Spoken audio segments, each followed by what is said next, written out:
Hello, hello, welcome. Thanks for timing.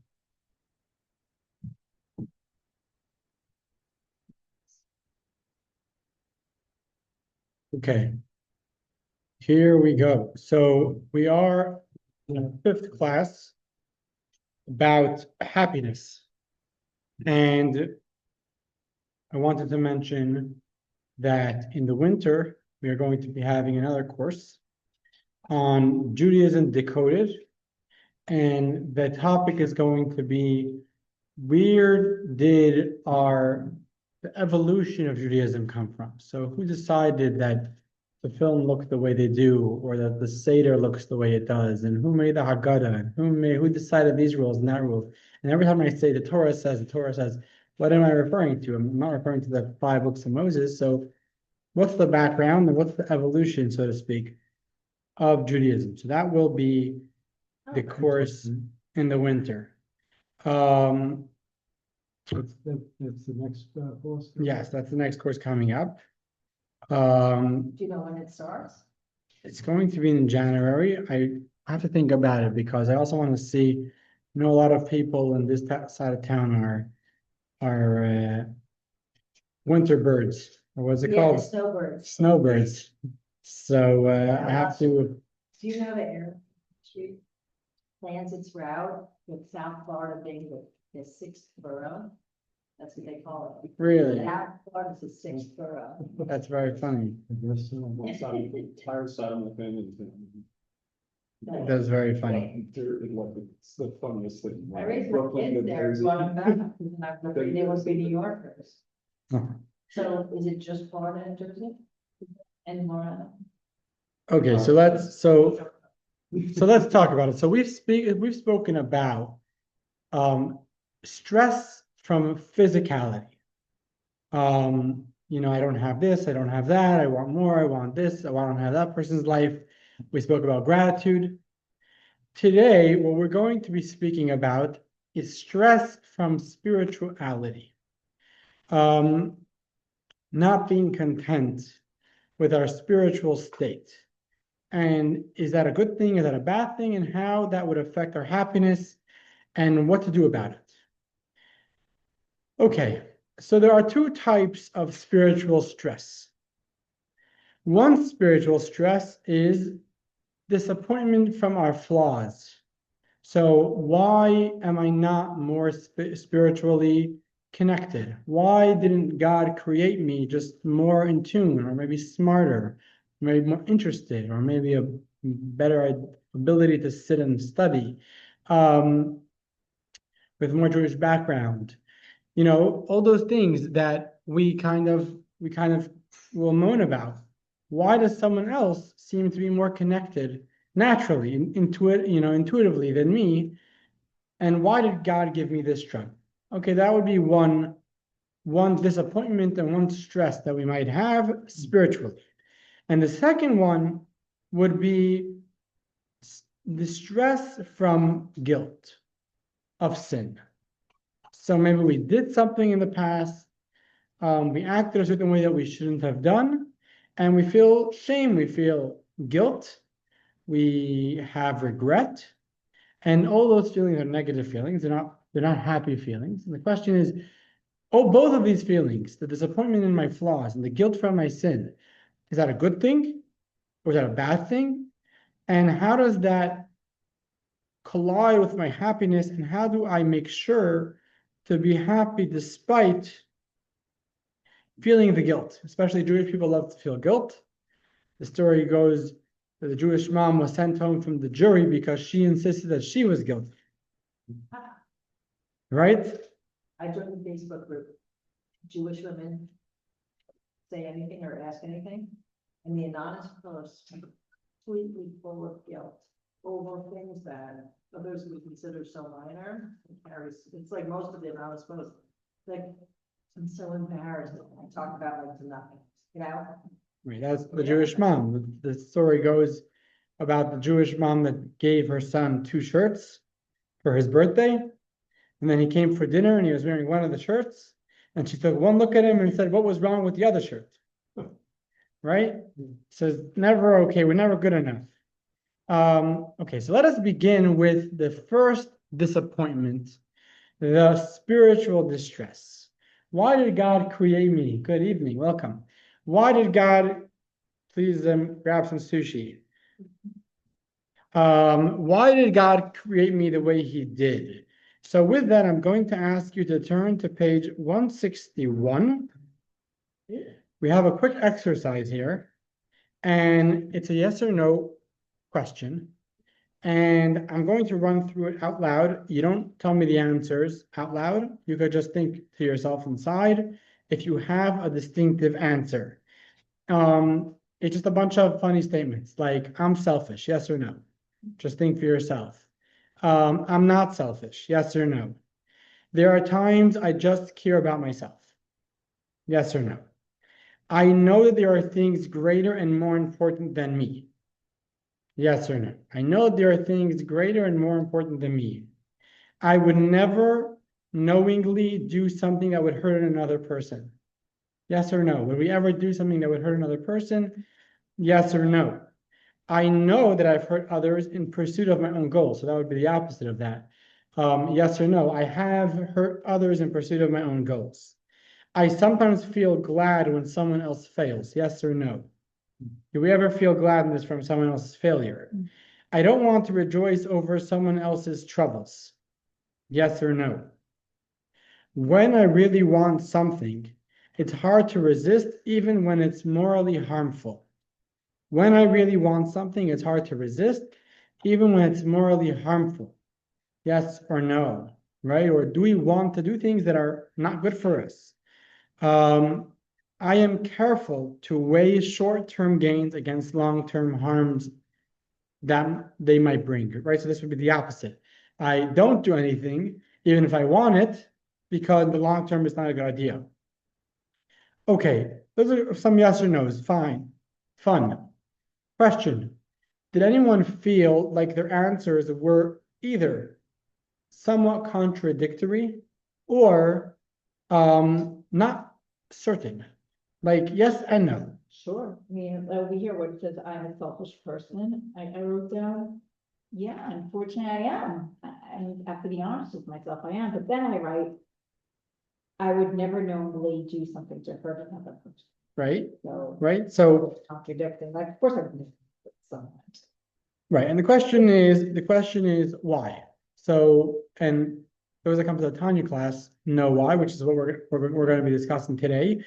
But the question is, why do we have this contradictory personality that in a way we are such good people and we want to be good and we only want the good of others, and on the other hand, we seem to be there for ourselves and protecting ourselves. And like you said, for someone to say I'm not selfish is a very difficult thing to say.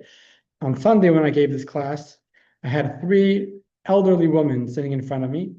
One of them was 95 years old, and the other two were thank God, and the other two were not young either. They weren't 95, but they had a hard time relating to this because I feel like at a certain age, you kind of accept it. You're like, no, I'm there for other people, or I think part of seeing this is part of continuing the journey of self-assessment.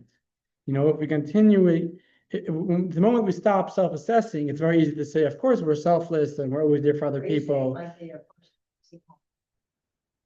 We become be self-reflective, become. exactly, sure, definitely. I think it's related to the proximity to our passing that we. Definitely. With that conscience. Or yes, and also the real reason why we self-reflect is because we want to change ourselves. At a certain point, you stop thinking about change, so then you stop self-reflecting, which is not necessarily a bad thing, but it's just an interesting thing to think about. And I think that the lesson for us is that in specific areas, we might be in that boat. So there might be something in this list that you were like, no, I'm a good person when it comes to that thing. But if you take it apart a little more, you would realize that there is space to work on. And it's just because we're not working on it anymore that we kind of stopped assessing ourselves in that way. Does that make sense? Being critical in that way. But yet these are took the action of coming to class. So Yes. it's almost like That's right. you would think that they'd be the most flexible in their grouping, because they were flexible enough to come to a class to learn. But doesn't mean they're necessarily flexible enough to shift everything else, because there's still the other stages. Right. that Yeah, we go through. And everyone- it's very cool. It was an interesting assessment. Okay, so why do we have these contradictory feelings? And the answer is because we are a battle of two kings. We got the animal soul and we got the godly soul. We want ice cream and we want God, which is a contradiction. You can't want both. So how do we want both? The answer is because we have two souls. Part of us wants God, and parts of us want ice cream and stuff like that. Okay, so these Ice cream, so that's terrible. absolutely. So these two souls that we have inside of us boil down to two types of people. And again, for those that are in my Tanya class, it's a little bit of a quick overview. We got the tzaddik and we got the Beinoni. So what's the difference between the tzaddik and the Beinoni? The tzaddik is someone who conquered his animal soul. So he doesn't have an animal soul. He doesn't want ice cream. He only wants God. Such a person is very rare. They barely exist. But they do exist, but they barely exist. And they abolish their flaws. So how do they deal with their flaws? They don't have flaws. They don't have flaws in that sense that we have flaws. They don't have flaws in terms of something that will slow themselves down from serving God, from serving their master. All they want is to connect to the Creator. While the Beinoni is constantly struggling. He's in a constant struggle. He's very common. Most of us are Beinonis. And how does he deal with his flaws? He manages his flaws. Okay, to be a tzaddik is a gift. Most people cannot be a tzaddik. God gifts it to whoever he chooses. But the good news is to be a Beinoni means that I don't have to change inside. I only have to change my actions. So I don't have, it's not bad that I have an impulse to ice cream. That's not a problem. As long as I don't eat the ice cream and keep my diet, then I'm good. Keep a healthy diet. Right? And ice cream is obviously just a metaphor. There's a lot on that list. So the fact that we want to do certain things, and I want to say something not nice to my friend, or I want to, whatever it might be, do something negative, a sin. That's not a problem because that's how God created us. And those are flaws that we have.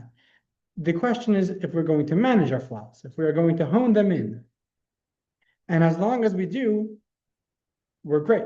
Life is good. So greed and jealousy are not things that we will ever be able to alter necessarily. To stop being greedy or stop being jealous. Those, if we have, those are part of our personality. The question is if we'll be able to control it, not to act upon those feelings, whether it's anger, etc. But the animal soul will always remain. And here the question is, going back to our initial conversation, okay, so why do I have this life? Why do I have flaws? Right? And that's the struggle that we might have. That's the disappointment that we might have, saying, God, just take away the struggle from me. One of the prayers that we say in the morning when we wake up is, don't bring me to a test. Yeah. Don't test me. Don't make it difficult for me. Just make it easy. That was my first thought when you said, like, when I was in the hospital, you were like, God would give you something you couldn't handle. I'm like, well, kind of nice if you don't give it to me at all. Right. And that becomes the question. So we're going to get to that in a moment. But for starters, the question is, how can we be happy wanting much more than we have spiritually? And the answer is going to lie by understanding expectations. If we can understand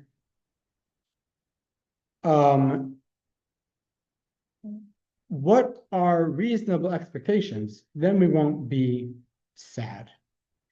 And how is that? Because unreasonable expectations brings sadness. No expectations brings happiness. To demonstrate this, I'm going to ask you to turn to page 166, and we're going to do a very similar exercise to the previous one.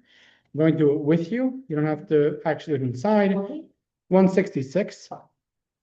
And you're just making a mark from 1 to 3.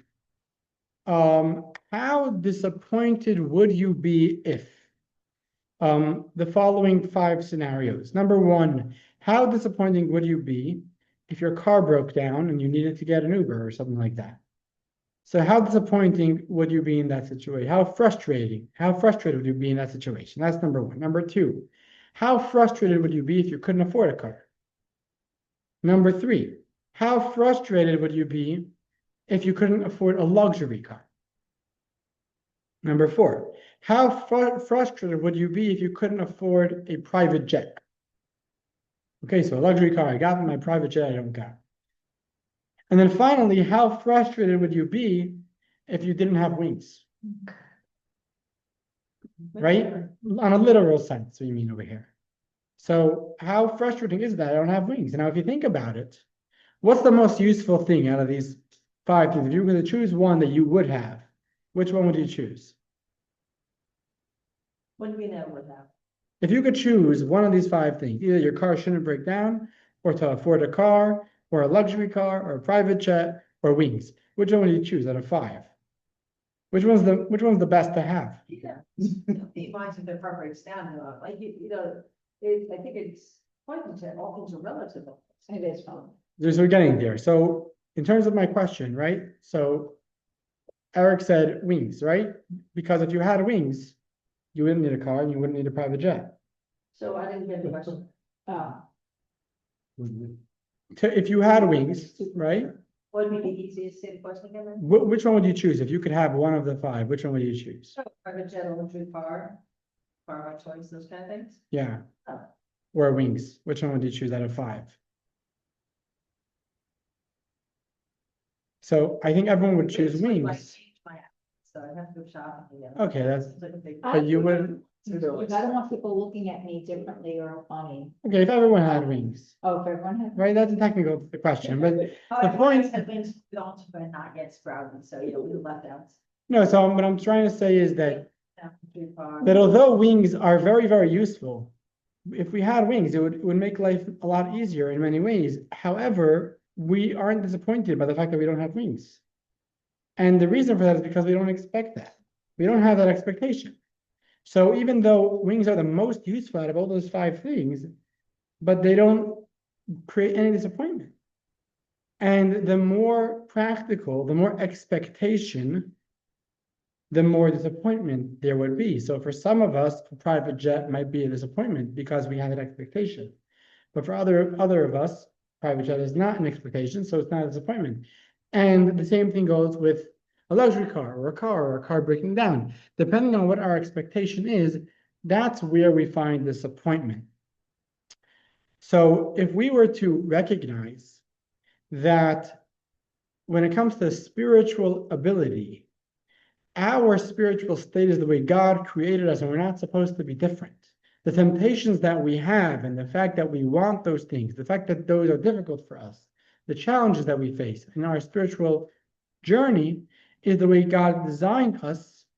We should not expect otherwise. We wouldn't have disappointment. Okay, so to talk about that, let's turn to page 167. And there's a quick quote from the Tanya here. Do you want to read for us? Sure. Okay, to the contrary, despondency over your spiritual struggle stems from an inflated self-assessment, from not recognizing your place. This delusion leads you to feel badly that you are not on the level of a perfect person who is certainly not bothered by such foolish thoughts. Know your place. You are very far from the level of the perfect person. Rather, you should aspire to always be a Benoni and never for a moment to fail in thought, speech, and action. This, after all, is a lot of the Benoni and their task in life, to struggle and subdue their negative input. Is there more?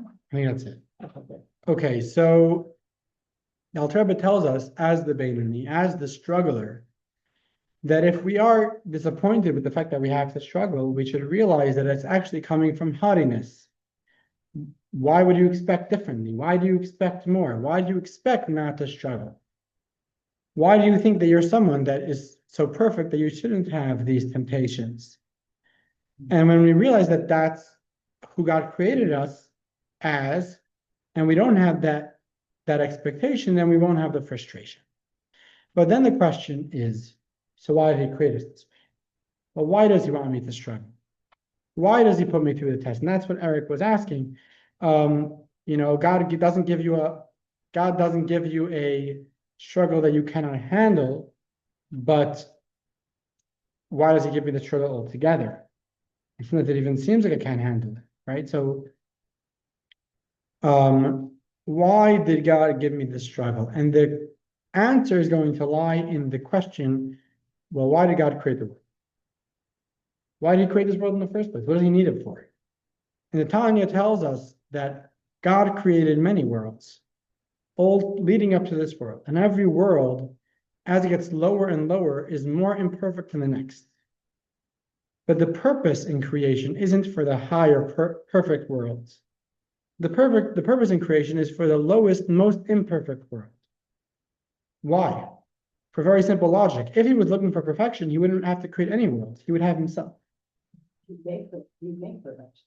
He is perfection. Yeah. That's what I'm thinking. The fact that he went and created a world is not for the sake of the perfect worlds, but ultimately for our world. What is he looking for in our world? And the answer is, he's looking in our world to have a home for himself in this world. And what does it mean that there's a home for God in this world? It means that a space of imperfection will bring out godliness. That me living in a world with evil and with constraint and with difficulty and with test and with darkness, I'll bring out the light. And every time I'm able to crush my animal soul, not in a sense of, that was the wrong thing to say, not crush my animal soul, but crush evil in my life or crush negativity. Anytime I'm able to crush darkness and bring out the light of God, triumph with the truth. So I have a temptation to do something which I know is wrong, and I don't do it. Every time I say no, and I push away that evil spirit, I am proclaiming God's oneness in this world, fulfilling the purpose of creation.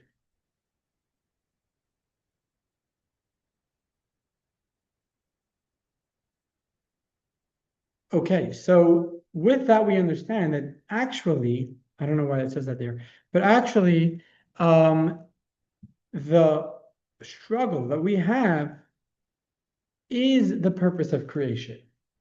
We could not fulfill the purpose of creation without that struggle. And recognizing that actually wants me to want that struggle almost.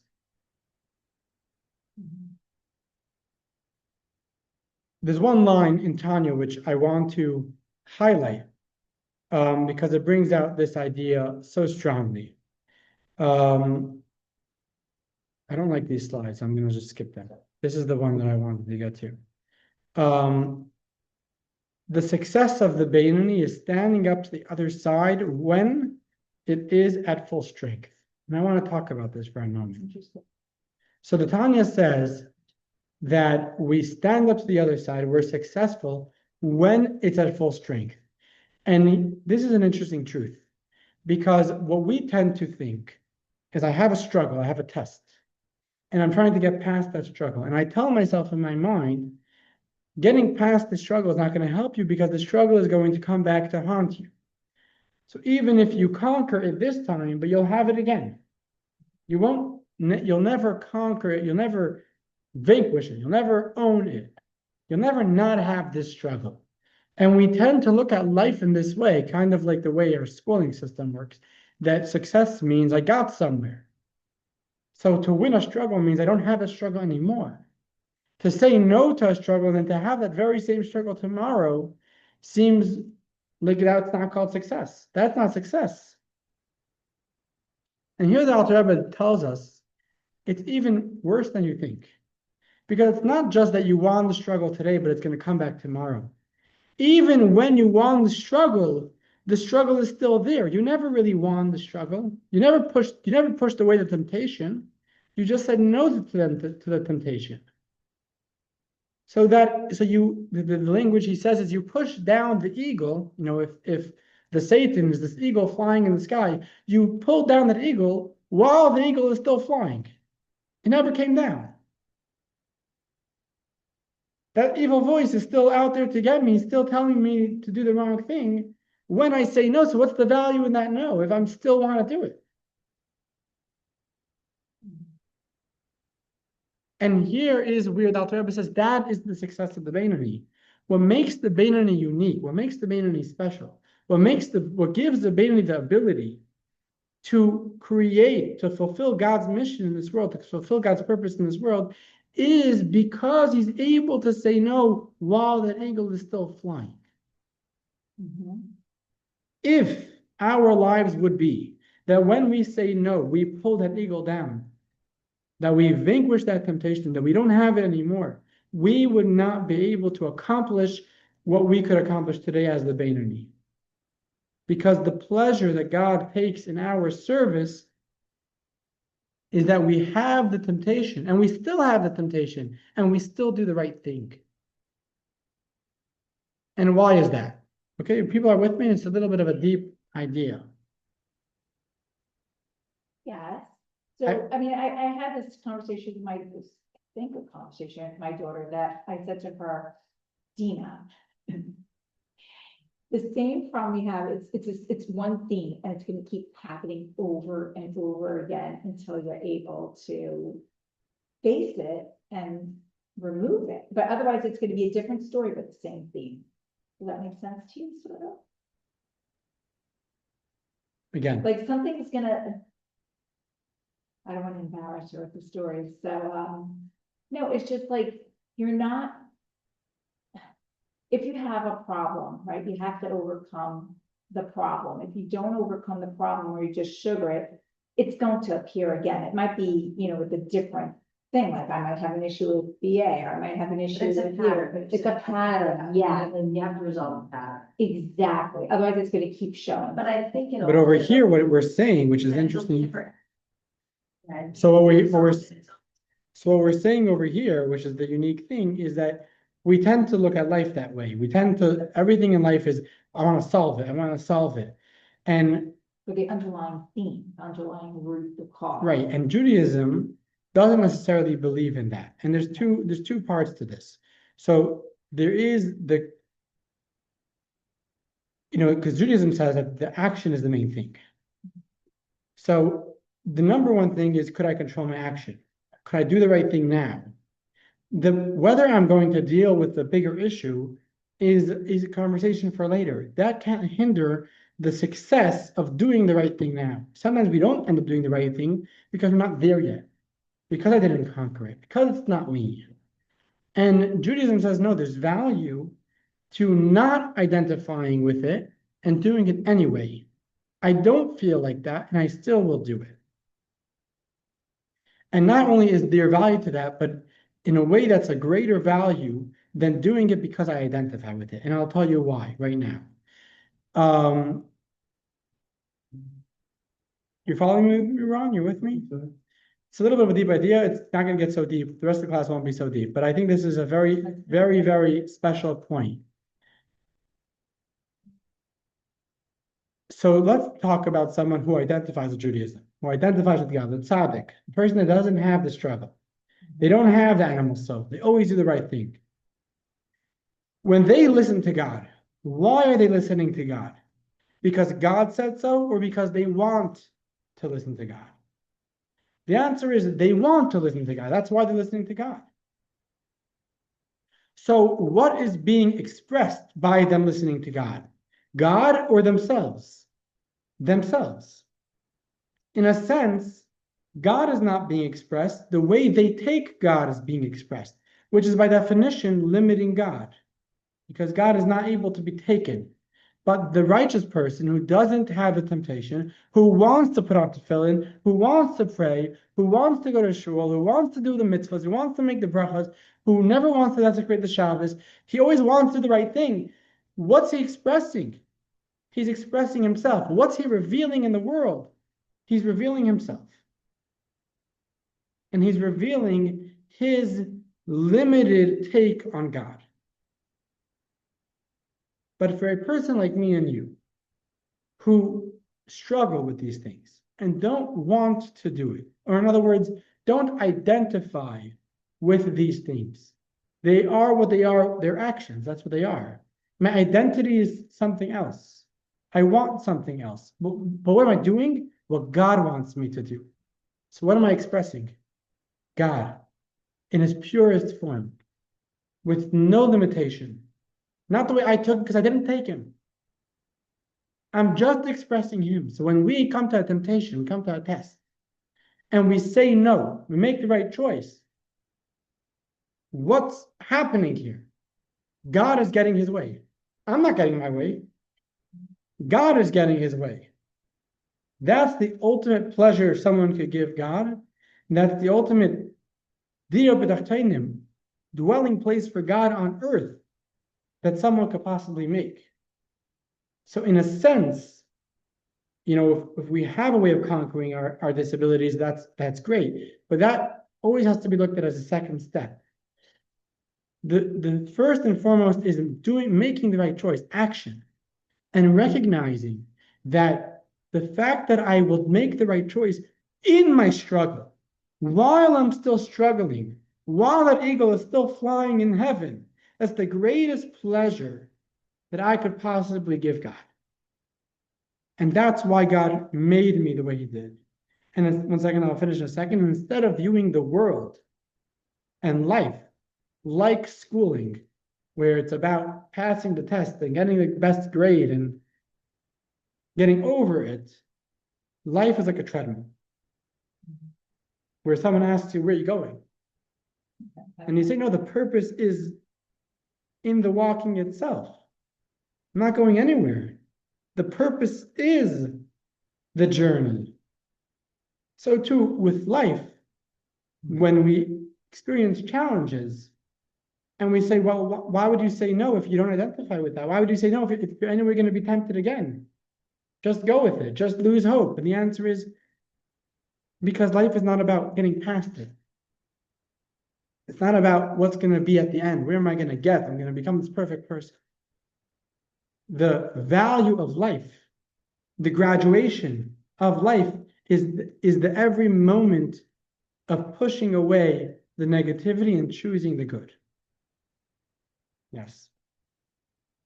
No. I gave Hashem a grand today based on that definition, but it was really me who received it because I read. Well, that's always the case, right? So I think you all know, when I went through some trauma, I picked a therapist who's, I'll say the Garrett Fonzie. This is my yeah, I guess, so I don't have a background. Yeah, so I just knew that no matter what I said, we were on the same page. I didn't have to worry about their background and these other things, right? And so this thing has happened. And I reacted to it in the worst way. I'm grinding, my stomach hurts, shaking, and I'm allowing someone else to trigger. I'm allowing myself to, and I just said, is it that I should be angry? I'm human. Is it should be that is it that I should just accept it and navigate with it? And it wasn't until we were like 45 minutes into the call and I said, or do I just say, I don't know if this is good or bad. Hashem is holding the wheel and I will find out later, but I have to believe this is for our good, for my good. I just don't know yet how it's for my good. And then he looked at me, of course, got a big grin on his face. And he's like, no, I'm gonna think about that for a week. But I was laughing, say, in that moment, I was able to step back and say, yeah, I guess I don't have to be as concerned as I was. And then all of a sudden, I was in such a bad place. I had a meeting this afternoon that I was so concerned that I was walking into it in the wrong way. That person would fall out second count. And then I had something else critical this afternoon that I didn't think I was ready for, and that also automatically changed itself. And I was like, well, okay, thanks, Hashem. That's again. But I feel like in the moment that I switched my thinking, the events also changed. Yes, It was very wild, Your thoughts create your reality. there you but go. it's my perspective, it's my thoughts, and Okay, let's watch a quick video. Let's watch a quick video that will bring out this point, and please help yourself to some sushi. as much as I can trust them. Farmer Carmel trudged to a well with wooden pails dangling from a pole across his shoulders. One bucket was flawless. It never spilled a drop. The other had a hole in its upper half. By the time Farmer Carmel returned, the imperfect bucket had lost a quarter of its water. It tried mightily to hold its water in, but drip by drip, the leakage repeated itself. "I'll never be perfect," it wailed one day. "With all my efforts, I'll stay 3/4 full. What a failure. How depressing. My twin makes it look easy, but it's not easy for me." "My dear bucket," Farmer Carmel grinned. "I built the barn and replaced the farm roof myself. Am I incapable of fixing a bucket?" I never thought of that," the bucket stammered. "But why haven't you done so all these frustrating years?" "Oh," chuckled the farmer, "I'd like you to peer beneath your base." "Flowers, an endless line of them," gushed the astounded bucket. "What a beautiful sight!" "What's on the other side of the track?" the farmer interrupted. "Nothing at all." "What's going on?"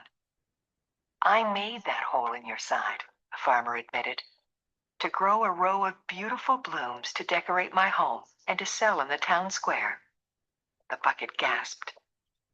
"You mean I'm not imperfect?" the pail asked incredulously. "Not to me," laughed Farmer Carmel. "You are exactly as I want you to be. I drilled your hole high enough so that you retain enough water for me despite the leakage. And your flaw has served a marvelous role on my farm." In the book of Tanya, Rabbi Shneur Zalman of Liadi explains that our world is God's garden. We wish we were perfect, doing what God wants of us, without repetitive cycles of trying and failing at perfecting ourselves and our lives. It can get us down. But if we saw God's perspective, we would see the brilliant blossoms we nurture with every struggle, each time we raise our head, and each time we forge ahead. God tailored our flaws and detrimental circumstances to serve a higher purpose. We are riding on God's shoulders. If we do our best, God will take care of the rest. And one day, we will see the tremendous beauty and global benefit that we generated.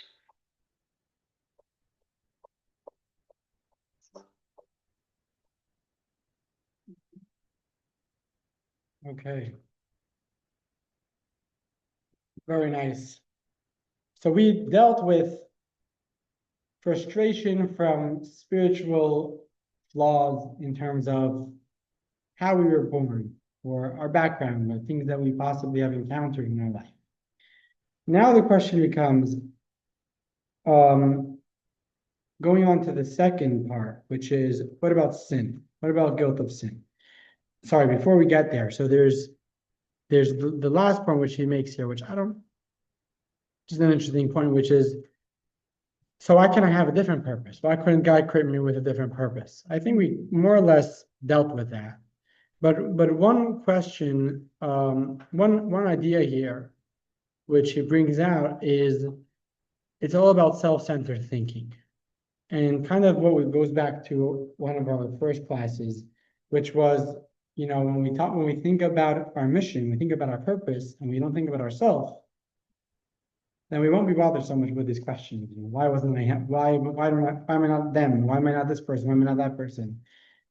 I'm here with a mission. I'm here with a purpose. It's not about me. It's about the mission. And then we won't be so taken by these sort of thoughts.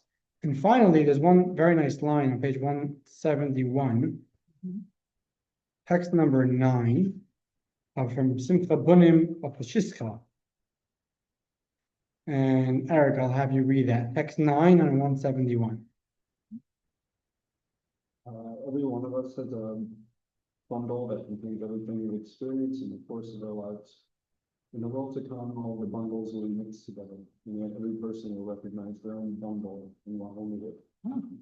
So ultimately, when we are shown our struggles and someone else's struggles, we are told we'll choose our own. And really, it's obvious that we'll choose our own because we were built to choose our own. We were built to deal with our own struggles. We weren't built to deal with someone else's struggles. Okay, so that deals with, again, that concept. Why do I struggle? Why did God give me this personality? Why did he give me this flaws? Why did he not make me more spiritually connected? Whatever it might be. And we said that God created us with a mission and with a purpose. And in reality, recognizing that the uphill, the journey itself is the mission, is the purpose, then I actually am not disappointed with my journey. That's what life is all about. Life is about the journey. Okay, so that's the first idea. Is that a question? Okay. So now the second question, the second idea that we came to talk about today is what about guilt of sin? So that until now we spoke about personality or background. And now the question is, well, what about something I did? I did something wrong and I have guilt. Well, that seems to be a good thing. Isn't guilt a good thing from sin? And how does that balance with being happy all the time? And here we are entering into the arena of tshuva, right? So what does the tshuva mean? The tshuva means literally return. In English, it means repentance. And this is the concept of rectifying the past. So, Bia, I'm going to have you read for us text 10 on page 173. And this is a quote from the Talmud. Go for it. Great is teshuvah, as it transforms a person's deliberate sins into errors. Great is teshuvah, as it transforms a person's deliberate sins into virtues. Okay. So the Talmud tells us two things about teshuvah. We have the power to repent. And what does that mean? We have the power to change our sins. Change them into what? Well, he says two things. He says, number one, to change them into errors, and two, change them into mitzvahs, into virtues. And the question is, well, which one is it? Is it changing it into errors or changing it into virtues? And the answer is there's two types of tshuva. And one of the tshuvas changes the sin into an error. And the other tshuva changes the sin into a virtue. What are the two types of tshuva? Well, the basic type of tshuva is tshuva out of fear. So I have fear of God, I have fear of right and wrong, I have respect. I'm not talking about fear of punishment necessarily, but respect for right and wrong, and I feel bad about what I did. I'm never going to do it again. So now that sin becomes an error. I don't become the sinful person anymore. I become someone that made a mistake. Recognizing that this is a true concept. Judaism believes in this, meaning that God views our sin as such. That itself should bring joy. Realizing that I'm not stuck in my sin. I could change my past.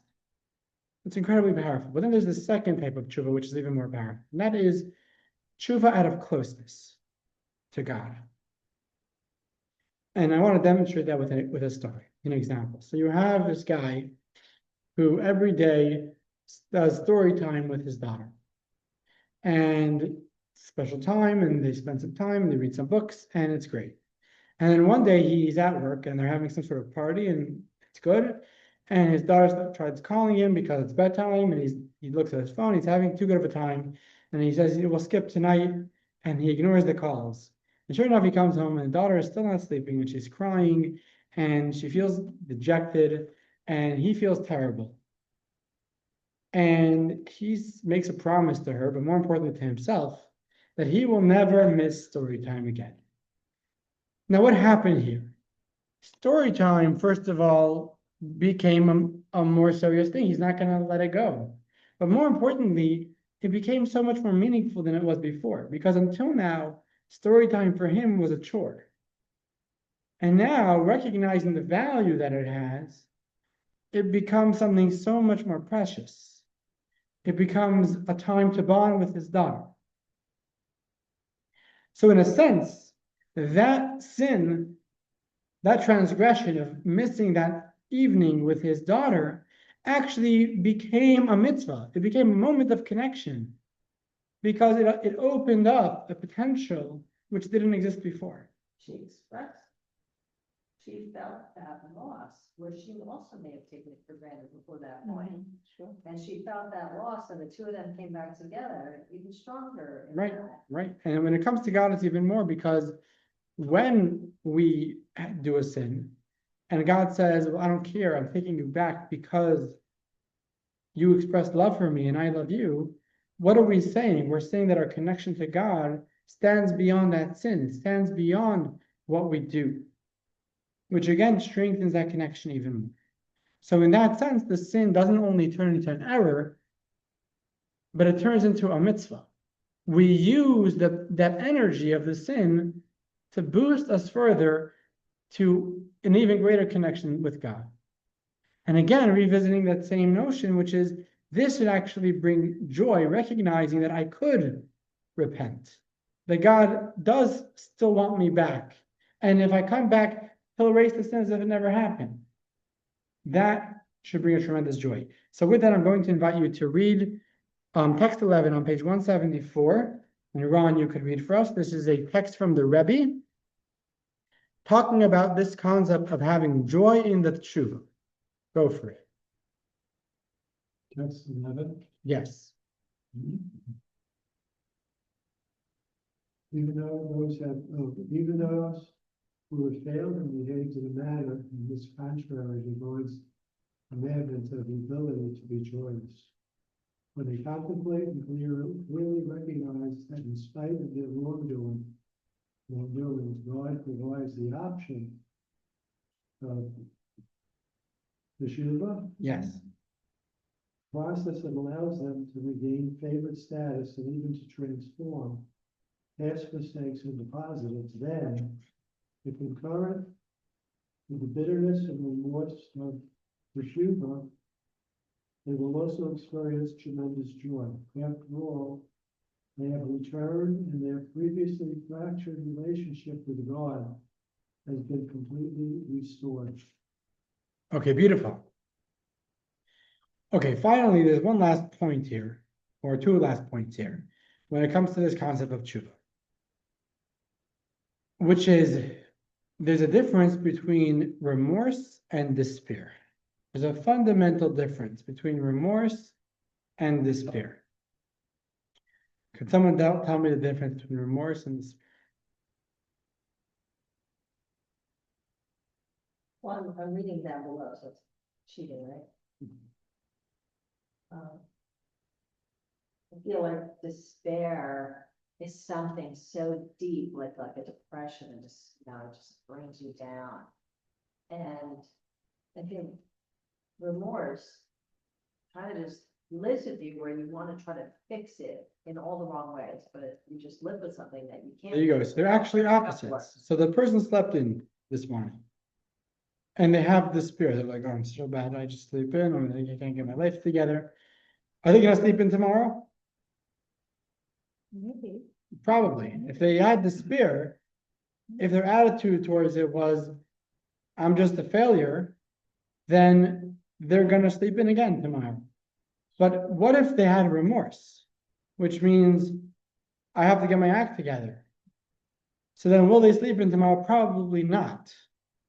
Right? So it's actually the opposite. My failure today, what is that going to bring tomorrow? Despair, it's going to bring more failure. Remorse, it's going to bring fix. I'm determined to fix it. And this is the opposite. This is two opposites, right? There is in Hebrew we talk about atzvut, which means depression, and then merirut, which means bitterness. So am I bitter or am I depressed? It's two different things. Depressed is I'm done, it's over, I throw my hands up. Bitter is I'm sad about it, but sad is even the wrong word. I'm empowered to change my life. I'm empowered to make this better. Said bitter versus, Depressed. I don't like either of them. I think happiness is a much better option, but I'm just bringing this to light.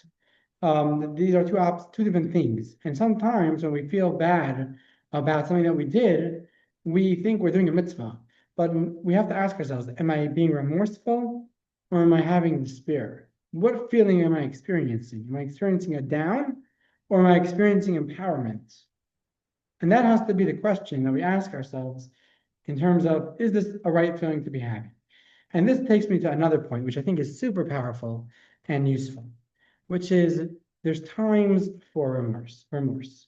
So going back to the story that you said, BA, about your meeting today, if you're walking into a meeting and you feel bad about something that you did, and you feel like that's a mitzvah because like you're feeling bad about it, that's not a mitzvah because it's the wrong time. You have to be doing something right now. So the number one rule that Alter Rebbe tells us in Tanya is if you have a thought of repentance randomly in the middle of the day, that's not coming from your godly soul. That's coming from your animal soul. That's coming from a negative place. If it's random, that's because he's trying to pull you down. That's not a responsible thing to do. That's a very childish thing to do. A responsible person doesn't suddenly, stop their day to start feeling bad about random things. A responsible person says, I have to take an accounting. Okay, I'll make a schedule. Not when I'm feeling that way. There's going to be a time in my day where I'm going to sit down and think about how I'm doing. And I'll think about what I have to change. If I sit down responsibly, if I have a time for remorse, then that's not going to drag me down because I'm sitting down with a mission, with a purpose. I'm a man with a mission. But if I'm letting it get to me whenever it just wants, that is the spirit. That's not remorse. That's going to take me in the wrong direction. And the Alter Rebbe tells us in Tanya that there are 3 times throughout our lifetime, 3 fixed times that are suitable for these types of teshuvah, of repentance. One would be during the nighttime when we're going to sleep, so that would be on a daily basis. And then there would be before Rosh Chodesh is considered a time. The day before Rosh Chodesh, the day before the new month, is a time of thinking, okay, so how is my next month going to be? So again, it's always about the tomorrow, about next month. How was this month? How was next month? How was today? How will tomorrow be? And finally, annually by Rosh Hashanah, by Yom Kippur, that's a time to sit down and think about how was this year and how will next year be. Again, not allowing myself to be on the fly. And I think this is very powerful. This is a responsible thing to do. This is not responsible. Just to let myself go with my emotions is simply not responsible. Okay. With that, I'm going to. the chaos that I was reacting to or responding to was because someone is acting so impulsively and not thoughtfully that creates that. Yeah, it's interesting because. Right. So someone said it by that are relevant to when your ears are attuned to it. So, Yeah. So on Monday night by the Tanya class, someone shared that previously, I think it was even this week or recently, because of the Tanya class, she was in some sort of argument with someone and it was getting heated. And they were saying one thing and she was responding. And at one point she was like, wait, my animal soul is talking to your animal soul, but I'm not gonna let that happen. My godly soul is gonna talk to your animal soul. Like I'm not talking to your animal soul. That's not gonna be a conversation here. Like we're just getting at each other, right? So I thought that was also very powerful. I think that's the hardest thing though. And that's what struck me today is I can sit through all these classes, we could have all these conversations and I could absolutely know in this case that Hashem has the wheel. Doesn't matter when you're in a hard moment, can you apply it then? In that struggle, can you step back and apply it? So on Monday night, we happened to have gone through an exercise that Albert says you could do in the heat of the moment to help you. But the real answer to that question is Just to recognize and step out of my own negative panic, Get out of your head. right. to say, wait a minute, Right. what am I doing? So the real way of fixing that, although Dr. Rebbe says that there's a way of dealing it in the moment, but the real way of fixing that is what we call das. So we spoke about das in the past, that we have the understanding of a concept and then we connect to it. Yeah. And I can understand it, but I don't connect to it, it's not real. Right. So you could go to a parenting class and know all the right things to do. But then when your child actually gets you angry, you'll still respond with the same thing because you didn't connect that what they said at the class and what's happening now is actually the same thing. Mhm. So what has to happen is after that run with my child, I step back and say, oh, this is what the class was talking about. So now instead of telling myself the class hypothetically, I could tell it practically. I could say, not when your child, when my child with this name does this and this, as they did yesterday, I won't respond the way I responded yesterday, right? So I'm applying it in a real way. And by visiting in your mind those scenarios and saying, when this happens, I will tell myself this and I will respond in this way, that prepares us that when that situation comes, we're able to point at the culprit and say, no, this is me getting in my way, and really I should be responding in such and such a way. I don't know if this is helpful, but I think what I'm hearing is all about life experiences and just that life is a journey. And, I think a good example was a few months ago, I was in Bologna, Italy, and I wanted to go to Chabad for Shabbat. And so I asked my travel walking guide, like, show me where the Chabad is. And he shows me, remember this. Okay. Then, I go back to the hotel a few days later, it's Shabbat, and then they put out a map, like, okay, this is what you do. You go straight and make a left. I'm like, okay, I think I got it. Between the guide and between the hotel and the map, where I was going, until I started walking and making mistakes. I'm like, oh yes, I have to make a left at that store. I have to make a right there. It's like, okay, you have to be in it to experience it in order to move forward. And that's life. Yes, And yes. life throws us lemons, but through all these experiences with Dr. being in the hospital, or we grow. It hurts, but we grow. Yes. Okay, on page 178, there is an exercise, but it's not to do now. It's one for the week to take with you. So I'm just pointing that out. Next week, we will be discovering a deeper happiness. And that will be our final class. So that's exciting. Let us run through the key points because it's 701. We are by nature conflicted beings. There's a constant struggle within our minds and hearts between our self-centered animalistic self and our altruistic godly self. Perfect people do exist, endowed with lofty souls. Such people are extremely rare.